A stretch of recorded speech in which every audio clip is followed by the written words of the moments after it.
একদিন একটা ছেলে তার মার কাছে একটা চিরকুট জমা দিল। মা ছেলের দেওয়া চিরকুটটি পড়লেন।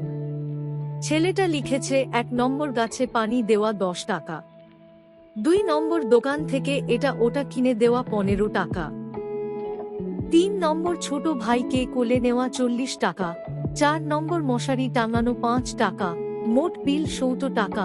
মা বিলটা পড়ে মুচকি হাসলেন, তার ছেলের দিকে চেয়ে রইলেন। তার চোখে জল চলে এসেছে।